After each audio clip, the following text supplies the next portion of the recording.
हिंदी में यूपीएससी की तैयारी से संबंधित प्रोग्राम्स को देखने के लिए सब्सक्राइब करें स्टडी IQ IAS हिंदी।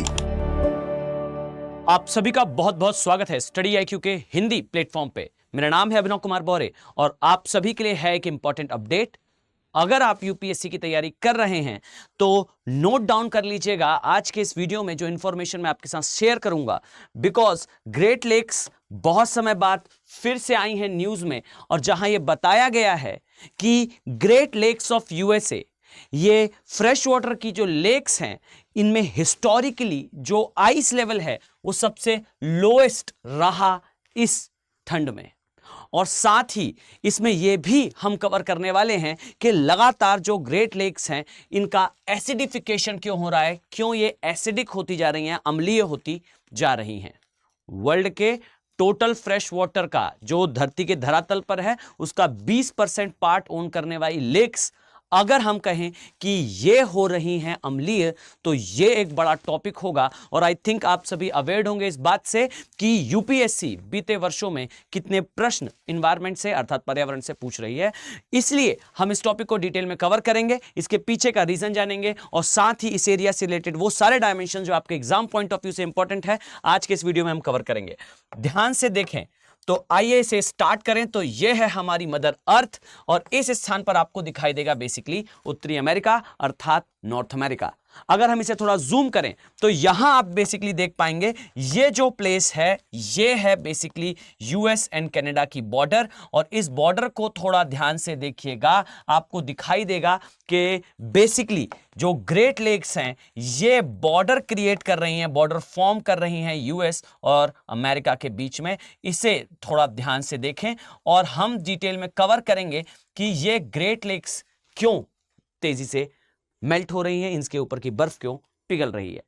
पहले तो मैं आपको बता दूं कि जो ग्रेट लेक्स हैं इसमें आप पाएंगे कि दिसंबर से लगभग फेब और अप टू मार्च यहां पर जो है वो बर्फ जमती है इसके आसपास के एरिया में, और ये दर्शाता है ये काफी ज्यादा प्रभावित हैं ये ऊपर से आने वाली जो ध्रुवीय पवनें हैं अर्थात जो विंड्स हैं। अब अगर मैं आपसे कहूं कि ये जो एरिया है लगातार ग्लोबल वार्मिंग के कारण यहां पर बर्फ पिघल रही है, और साथ ही अगर मैं आपको थोड़ा जूम कर दिखाऊं तो ये जो ग्रेट लेक्स हैं यहां ध्यान से देखिएगा, आसपास के एरिया में चाहे शिकागो हो या आयरन ओर के लिए फेमस है, चाहे यहां पर जो है वो डुलुथ हो या फिर यहाँ डेट्रॉइट का एरिया, टोरंटो का एरिया, ये सारे प्लेसेस इंडस्ट्रियलाइज्ड हो चुके हैं। यानी कि वर्ल्ड के 20% ताजे पानी को ओन करने वाली ये जो लेक्स हैं इसके आसपास मैसिव इंडस्ट्रियलाइजेशन अर्थात औद्योगिकरण हुआ है, जिस कारण निकलने वाला धुआं, कार्बन डाइऑक्साइड, ये इस एरिया में जो है इनका कॉन्सेंट्रेशन ज्यादा है और इसी कॉन्सेंट्रेशन के कारण ये हो रहे हैं एसिडिफाई। याद रखिएगा कार्बन डाइऑक्साइड एक जल में घुलनशील गैस है और यही कारण है कि अगर कहीं इसका कंसंट्रेशन बढ़ता है तो वहां की वाटर बॉडीज में ये घुलना स्टार्ट कर देती है। इस कारण वो वाटर बॉडीज चाहे सागर हो चाहे लेक्स हो ये एसिडिफाई हो जाते हैं। तो एक सिंपल सा डायमेंशन है कि बीते वर्षों में यहां से जो आने वाली ध्रुवीय पवनें हैं इनके प्रभाव से जो ये बर्फ जमती थी इस स्थान पर वो अब जमना कम हो रही है ग्लोबल वार्मिंग के कारण, और साथ ही इंडस्ट्रियलाइजेशन पीक पर है, औद्योगिकरण पीक पर है, ये इस एरिया की फ्रेश वाटर को एसिडिफाई कर रहा है। अब अगर हम इसके कुछ और डायमेंशंस पर चर्चा करें तो जैसा आप पीछे देख पाएंगे यहां हम बहुत सारी ऐसी चीजें डिस्कस करेंगे जो शायद आपको पता ना हो। याद रखिए प्राइमरली जो स्टूडेंट होता है, जो अभ्यर्थी होता है, वो इस बात से परिचित होता है कि दुनिया की सबसे बड़ी ताजे पानी की जो झील है ये बेसिकली लेक सुपीरियर है। परंतु याद रखिएगा कि अगर मैं आपसे कहूं हाइड्रोलॉजिकली दुनिया की सबसे बड़ी झील कौन सी है, या फिर ताजे पानी की सबसे बड़ी झील कौन सी है, या फिर यूपीएससी अगर आपसे प्रश्न करे कि दुनिया की एक ही देश में स्थित सबसे बड़ी ताजे पानी की झील कौन सी है, तो शायद आप उत्तर ना दे पाएं। वाई? बिकॉज अब ये करंट अफेयर में है और करंट से हमेशा कनेक्शन होता है कन्वेंशनल पार्ट का और यूपीएससी का। याद रखिए दुनिया की सबसे बड़ी ताजे पानी की झील आपको सुपीरियर दिखाई देगी, बट ये सिचुएटेड है जैसा आप मेरे पीछे देख पाएंगे ये दो देशों में बेसिकली स्थित है, यूएस और कनाडा। लेकिन अगर हम एक देश की बात करें तो यहां याद रखिए कि जो मिशिगन लेक है यह दुनिया की सबसे बड़ी ताजे पानी की झील होगी, क्योंकि यह केवल एक देश में स्थित है। फाइन, ये यूएसए में आती है। इसी प्रकार से अगर यूपीएससी आपसे प्रश्न कर ले कि हाइड्रोलॉजिकली सबसे बड़ी ताजे पानी की झील कौन सी है, तो याद रखिएगा यूपीएससी पॉइंट ऑफ व्यू से दैट हाइड्रोलॉजिकली जो मिशिगन और ह्यूरॉन है, ये दोनों ही मिशिगन जल डमरू मध्य अर्थात स्ट्रेट से आपस में कनेक्ट होती है। यानी कि मिशिगन जल डमरू मध्य बेसिकली मिशिगन और ह्यूरॉन को आपस में कनेक्ट करता है। इसी कारण आप पाएंगे कि ये जो झील है ये काफी इंपॉर्टेंट हो जाती है। अब अगर मैं थोड़ा आपको जूम कर कर दिखाऊं तो यहां ध्यान से देखिएगा, ये स्थान जहां आप अभी देख पाएंगे इस प्लेस को बेसिकली कहा जाता है मिशिगन स्ट्रेट, और ये मिशिगन स्ट्रेट काफी इंपॉर्टेंट है जो कनेक्ट करता है इन दो लेक्स को अर्थात मिशिगन और ह्यूरॉन को। और याद रखिएगा मिशिगन ह्यूरॉन वास्तविकता में आपस में कनेक्टेड हैं, ये हाइड्रोलॉजिकली एक ही झील है। क्लियर है? साथ ही यहां आप याद रख सकते हैं कि जो ग्रीन बे है, ग्रीन बे ये भी स्थित है मिशिगन में। फाइन, मिशिगन लेक में ये बे आती है, इसे भी थोड़ा जानते रहिएगा। साथ ही अगर हम इस चर्चा को थोड़ा आगे बढ़ाएं और ग्रेट लेक्स के बारे में कुछ सहज रूप से जानने का प्रयास करें, तो जैसा मैंने आपको बताया, याद रखिएगा दुनिया का लगभग 21% फ्रेश वाटर जो धरती की सतह पर है, यह आपको मिलेगा ग्रेट लेक्स ऑफ यूएसए में। इसी प्रकार से अगर हम चर्चा करें कि प्रश्न ये आए या फिर डिस्कशन में ये हो कि दुनिया में सबसे ज्यादा ताजा पानी किस झील के अंदर है, तो याद रखिएगा कि आयतन के अनुसार दुनिया की सबसे बड़ी ताजे पानी की झील सुपीरियर नहीं है, ना ही ह्यूरॉन ओंटारियो है, ना ही कलेक्टिवली जो है मिशिगन और ह्यूरॉन है। वास्तविकता में इन पांचों ग्रेट लेक्स का पानी अगर आप टोटल भी कर लें तो भी ये कम होगा लेक बैकल से। ये बैकाल झील वास्तविकता में जो है ये झील आज से बहुत पहले भ्रंशन के कारण रशिया में बनी थी। दुनिया की सबसे गहरी ताजे पानी की झील है और दुनिया की सबसे गहरी झील भी है। अब हम इसके बारे में भी आगे इस वीडियो के लास्ट पोर्शन में चर्चा करेंगे। साथ ही याद रखिएगा जो ग्रेट लेक्स ऑफ यूएसए हैं ये हिमयुग के बाद बनने वाली, पृथ्वी पर 4 हिमयुग आए हैं, किसी दिन हम डिटेल में चर्चा करेंगे इस विषय पर। ये 4 हिमयुग कब आए थे? गुंज, मिंडल, रिस, ब्रुम। ये हिमयुग के अंतिम चरण या फिर हम कहें आज से 14,000 साल पहले जब हिमयुग हुआ करता था, तब के समय उसके अंत के साथ इन झीलों का निर्माण हुआ था, अर्थात सुपीरियर, मिशिगन, ह्यूरॉन, ओंटारियो, इरे। आप मेरे पीछे देख पाएंगे। याद रखिए अगर आप आईएएस एस्पिरेंट हैं तो डेप्थ में पढ़ना आपकी आदत होनी चाहिए। ग्रेट लेक्स एक बेसिन में आती हैं। वास्तविकता में आपको जहां अभी पानी भरा दिख रहा है, बहुत ध्यान से देखिएगा और समझने का प्रयास करिए। ये जो लेक्स आपको दिख रही हैं, ये लेक्स एक स्थान पर आपको दिख रही है, पर वास्तविकता ये है, या फिर हम इसे इस प्रकार से कनेक्ट करें तो वास्तविकता ये है कि ये लेक्स एक बेसिन का वास्तविकता में पार्ट है। ये एक बड़ा एरिया है और ये लेक्स आपस में कनेक्टेड हैं इस बेसिन के द्वारा। और इस बेसिन का एक पार्ट अगर मैं आपको कहूं तो यहां से निकलती है एक नदी, नाम है इसका सेंट लॉरेंस नदी। ये जाती है अटलांटिक महासागर में, उत्तरी अटलांटिक महासागर में, और इस ग्रेट लेक्स के बेसिन को कनेक्ट करती है ये अटलांटिक महासागर के साथ। याद रखिएगा काफी इंपॉर्टेंट है, चाहे वो पेंसिल्वेनिया का एरिया हो, न्यूयॉर्क का एरिया हो या फिर मसेटा का एरिया, ये सारे जो है ये इसी बेसिन के आसपास आते हैं।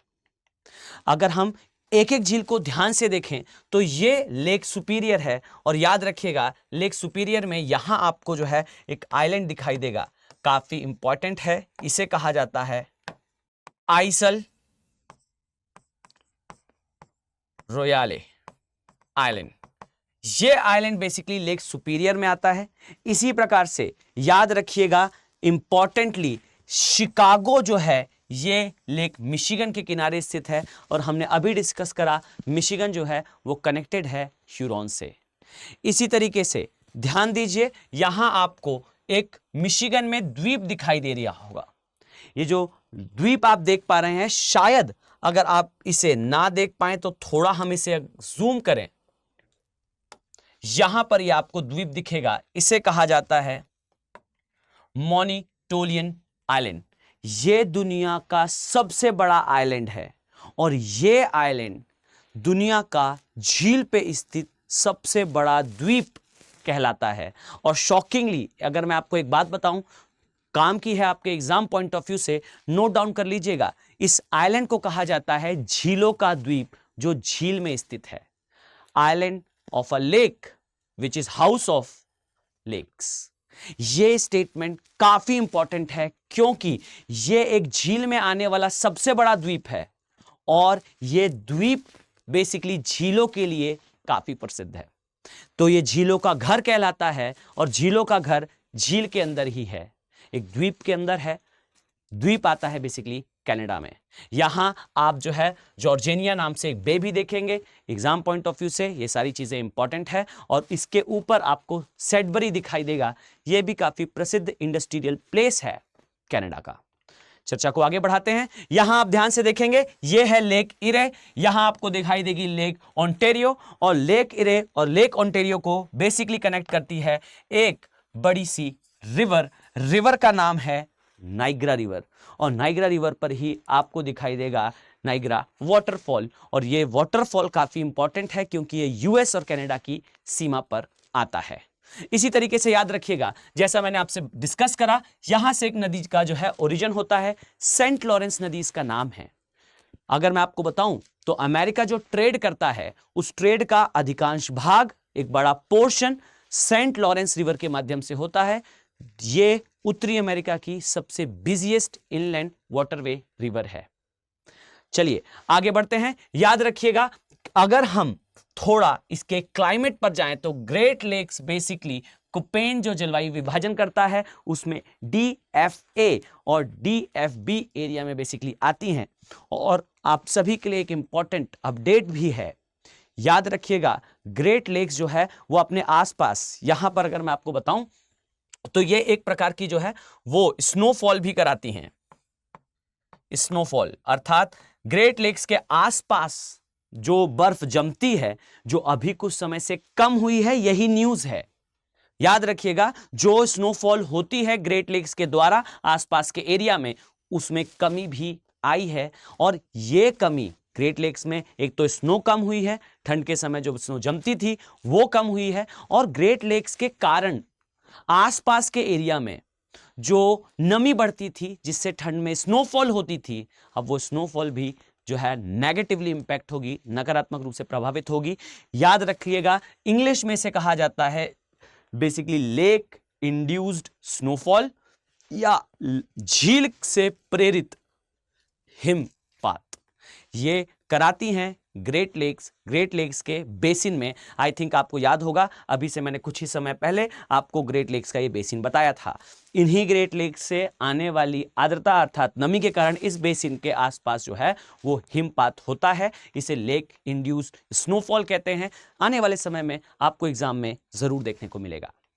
अब चलिए, चूंकि हमने पूरा ग्रेट लेक समझा है, आइए समझते हैं उस झील के बारे में जो बेसिकली इसके वर्सेस देखी जाती है। अर्थात अगर हम कहते हैं इस बात को कि दुनिया की सबसे बड़ी ताजे पानी की झील जो है वो ग्रेट लेक्स ऑफ यूएसए हैं, तो दुनिया की सबसे ज्यादा ताजा पानी ओन करने वाली झील के बारे में भी जानना आवश्यक होगा।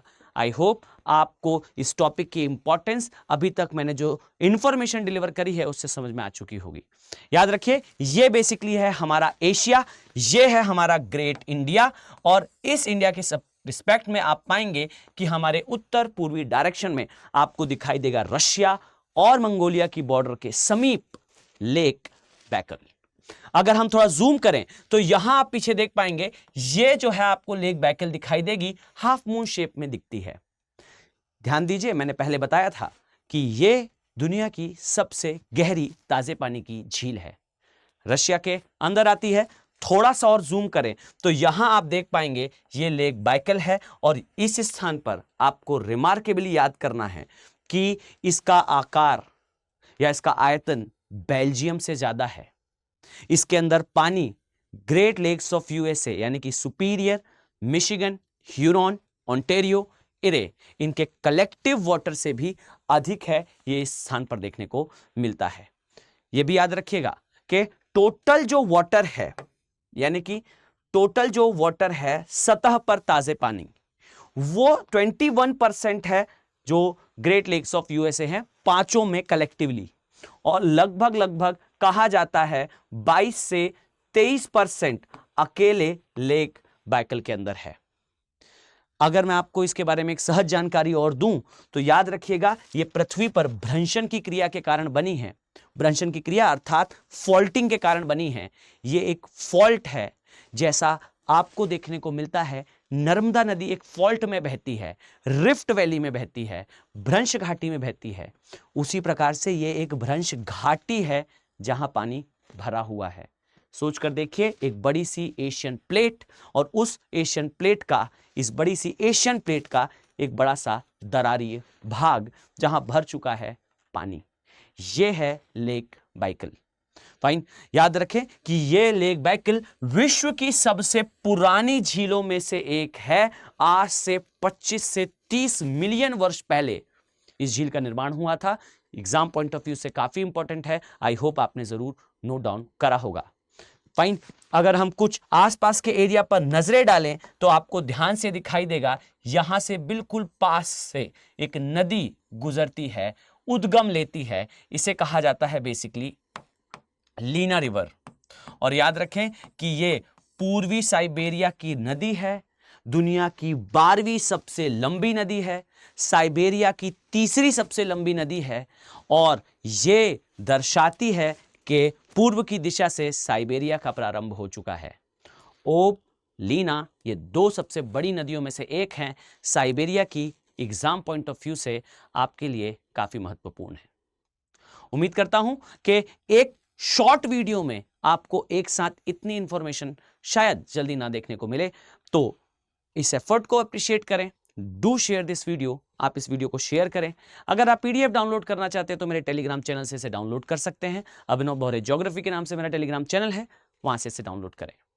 और अगर आप यूपीएससी की प्रिपरेशन कर रहे हैं तो स्टडी आईक्यू के 4 मार्च से बेसिकली बैचेस स्टार्ट हो चुके हैं, 4 मार्च से।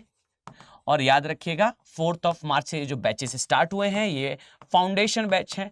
ये आपको प्रीलिम्स से इंटरव्यू तक की जर्नी प्ले कराएंगे। इसमें SIP यानी कि सक्सेस इन प्रीलिम्स के नाम से क्रैश कोर्स इंक्लूडेड है। इसमें मेंस रेसिडेंशियल प्रोग्राम अर्थात प्री क्वालिफाई होने पर स्टडी आईक्यू अपने खर्चे पर आपको दिल्ली बुलाएगा, सारी प्रिपरेशन आगे की फर्दर कराएगा। इंक्लूडेड है विदाउट एनी फर्दर कॉस्ट, आपको कुछ पे नहीं करना होगा। आपका रहना, खाना और पढ़ना shall be taken by the study IQ. Fine, तो इस उम्मीद के साथ कि आप सभी लोग AK लाइफ कोड का यूज करते हुए इन बैचेस का पार्ट जरूर बनेंगे। कॉस्ट 24,999, इस पर आप इसे जरूर प्रिवेल करेंगे। तो मिलते हैं इसी प्रकार से एक और नेक्स्ट इंफॉर्मेटिव वीडियो में, इस उम्मीद के साथ कि आप हमसे जुड़े रहेंगे। Have a very nice day, thank you. Hindi में यूपीएससी की तैयारी से संबंधित प्रोग्राम्स को देखने के लिए सब्सक्राइब करें स्टडी IQ IAS हिंदी।